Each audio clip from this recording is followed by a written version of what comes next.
Hey, what's up, YouTube viewers? My name is Jason Dietrich. I am the current president of Creative Hounds United. I am here with Dr. Marabella.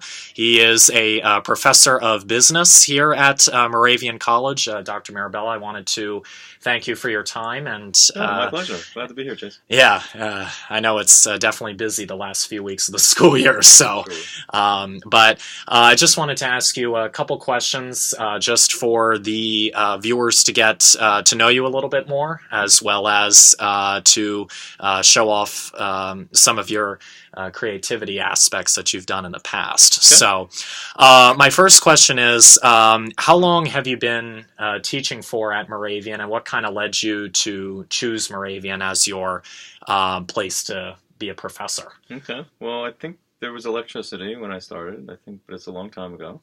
So, 20 some years. But I chose Moravian because Moravian is the kind of place where you can be a little bit different. You don't have to fit into the particular mold.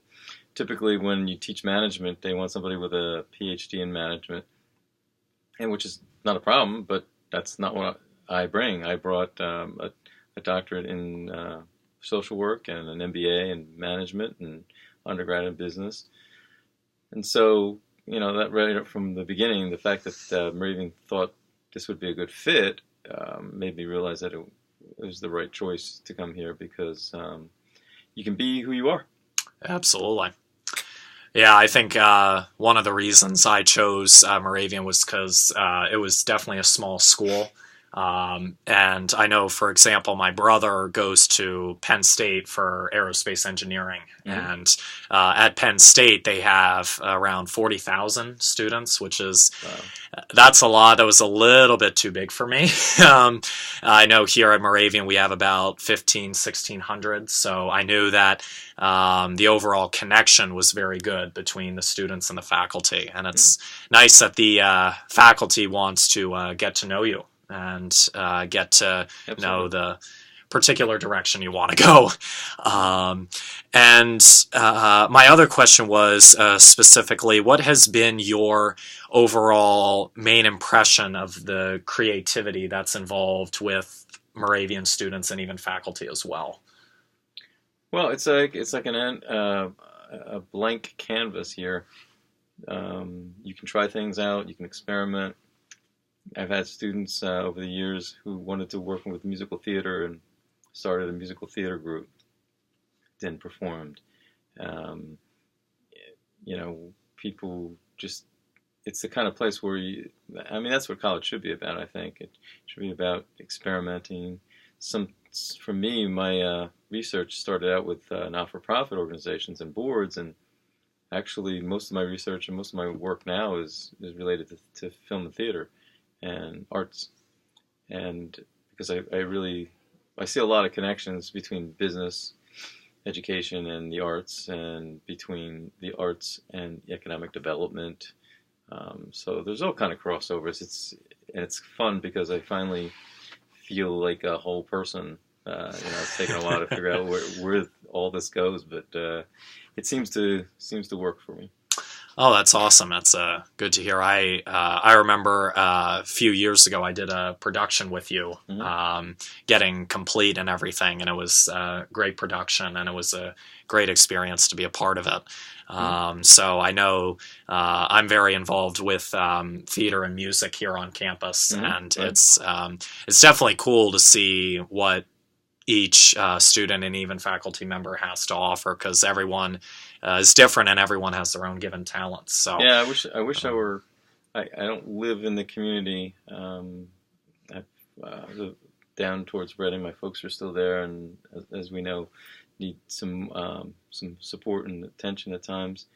But when I do get here to see what faculty are doing, what students are doing, it's a real nice diversity of types of creative projects and endeavors. That's fun. Absolutely. And I was going to ask, leading into my next question was, how did you find your particular field of study, which was business, and kind of what made you interested in pursuing that for a professor? So when I was in college and before and after. Did a lot of community work, volunteer work, community organizations. And a good friend of mine, kind of a mentor, but a really good friend, said, I was trying to figure out a major, and he said, well, not-for-profits and volunteer organizations are still businesses. They still have to be run well. He said, so you might want to consider that, and I did. It made a lot of sense to do that as a major for my undergrad and grad.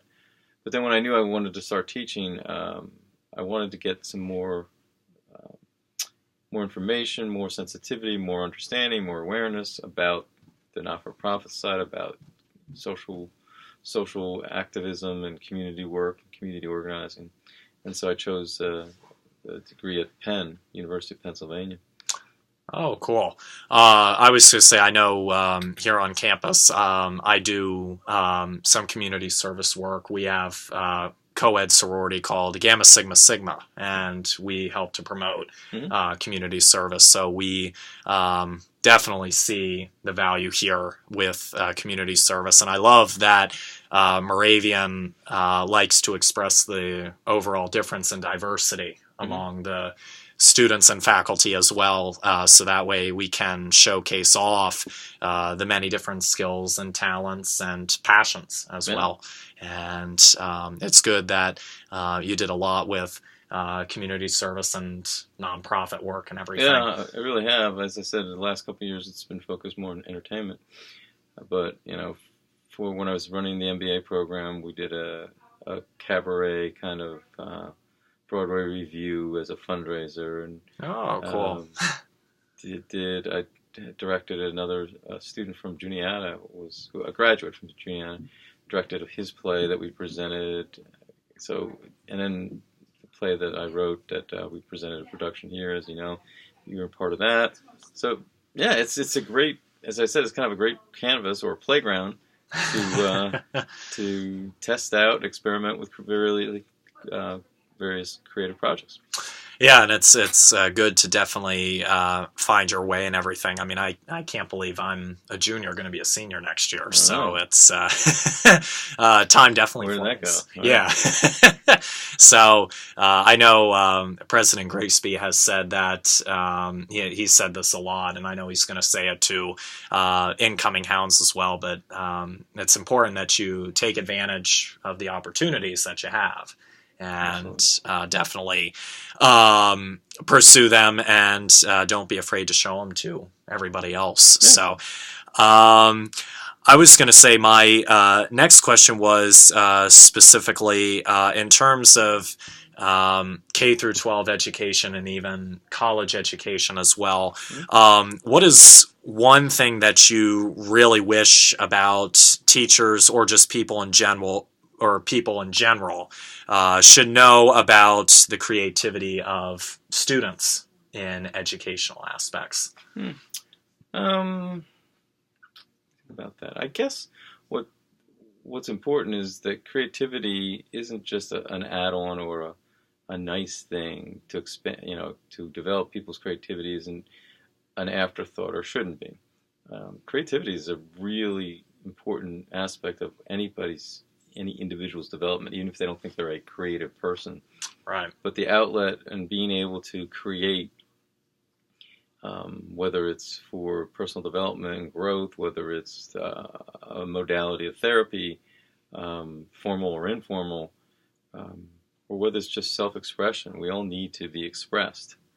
So, I feel the same way about arts in general. I mean, it seems that in education, the first things to go are the things that we really, really need. People need activities and extracurriculars and theater, music, band, whatever, are as important as sports. Yeah, absolutely. I mean, definitely it's good to do some extracurriculars. That way you can take a break from your academic work and have a good time with friends and everything. So, but yeah, that's definitely really cool and everything. And I did hear that you have your own theater company, which is pretty cool and everything. And it's a production company. A production company. I wanted to ask you specifically about that, and I did hear that you did a production up in Reading over spring break, which was really cool as well. Could you tell us a little bit about your theater company and about your production that you did over spring break? Sure. It's called Marabella Enterprises, which isn't such a shock because that's my name. But it's I find myself doing a lot of different kinds of art, mostly theater, film, TV. And so a lot of the work, and because I really believe that I use it as part of my training, part of the ways I teach, sometimes are in the classroom, sometimes are on the screen, sometimes it's in my newspaper column. So I created this umbrella organization under which my a couple brands are the Practical Prof, which is my alter ego, and I have a book out that I wrote a couple years back, and then I do a newspaper column for the last 6 years in Reading. And then various theater productions, original plays that I've written. I think I've written about 5 plays, 2 long, full-length plays, I think other short one-act plays, musical, 3 short films, and now this one that we're talking about now is a TV pilot that cool. We just finished shooting, and we're now editing. It's called Franklin Street Station, and I'm in the middle of pitching it, which means I meet with or talk to online or through Skype various production companies or literary managers with the hopes of either getting myself represented as a writer or getting a company to look at the project as a possible show to pick up. Oh, that's cool. I was going to say, is it with some of the companies that you speak to, is it a little nerve-wracking at times when you're presenting your project, or how is it when you're speaking with them and everything? Oh, yeah. I mean, in most cases, you have about 5 minutes to just sell it. And, well, of course, I think it's interesting or exciting, and the people who worked on it think it's interesting and exciting. That doesn't mean anything unless the people that you're talking to, if you can convey to them in a few minutes that, hey, we have an idea for a show. So, yeah, it's a bit nerve-wracking. It's a bit challenging, but it's performing. Yeah. It's essentially, I'm good at the promoting part, and I'm trying to get better at the sales part, which is what I'm doing now. The selling is really a sales pitch to try to get somebody to buy it. But as I said, it's called Franklin Street Station. It's a story of a passenger and some employees from a train station who are waiting in the station. They're stuck waiting for the train to return. Oh, okay. That sounds pretty cool. How many cast members are there in this?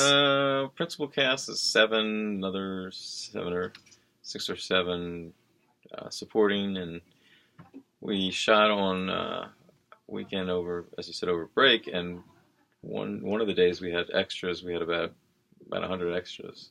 Oh, wow. So, yeah. Was it a pretty big space that you guys practiced and filmed in? Or? Well, we actually shot it in the Reading Railroad Station, the former station at the Reading Railroad down at downtown Reading. Oh, which has been nice. abandoned. Oh, wow. So it's going to be used soon. It's going to be a restaurant. But in the meantime, and we've also talked to the owners in case we would get picked up, which is a long shot, but why not? Yeah. Others getting picked up. So they're interested in continue to work with us if that would happen. Yeah, it's a 22-minute, half-hour format TV pilot.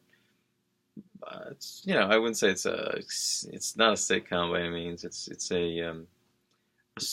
a short film that tells a story with humor, but it's probably pretty serious at times too. Oh, serious topics. So nice. Should be interesting. Yeah, absolutely. And I was going to say, I would assume you have a lot of people that help with the staging and the lights. I mean, since you're doing it at a radio station, or railroad station, excuse me. Mm-hmm. How does like the staging and everything Well, I work? wrote it with that in mind, knowing that the lunchroom would be the lunchroom, the ticket booth would be the ticket booth, the baggage claim would be, you know. Ah. So we didn't have to build any sets. Oh, nice. Nice. Which is a big expense. So, it was really prop heavy. So anybody who does theater or TV or film would know that that can be a nightmare. And TV is a little bit different. You can't, and film as well, you can't cheat. Yeah. You can't have fake stuff. It has to look real. Yeah. Because it's got to be real. Yeah. Because you're this close. Yeah, yeah, absolutely. Well, it's definitely very cool. Your production sounded a lot of fun and everything, and I kind of felt bad that I wasn't able to participate in it. No worries. But there'll be more, hopefully. Yeah. Well, actually, that was my next question. I didn't know if you were planning a couple more productions, or if there was anything in the writing, or. So I have written. Descriptions of 18 episodes for this, because a lot of times producers, companies want to know, okay, so that's the pilot, that's great, but what are you going to do after that? Yeah, exactly. So I have descriptions, not full scripts, but descriptions for where it could go. And then I have 2 of my plays that I'm still pitching and trying to get out to festivals. And so I'm not writing right now. I want to put most of my effort into pitching, because if you don't give that, if you move on to the next project, I get it, but you really need to focus on. There's a lot of people who put a lot of work, a lot of time, a lot of money into this, so I want to give it its best shot of getting somewhere. Oh, absolutely.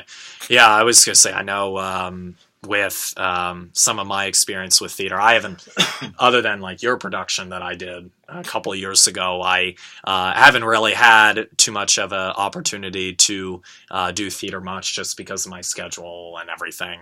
Because since I'm a general science middle level education major, definitely being an education major, you have to go into field, and that takes up a lot of your time. Absolutely.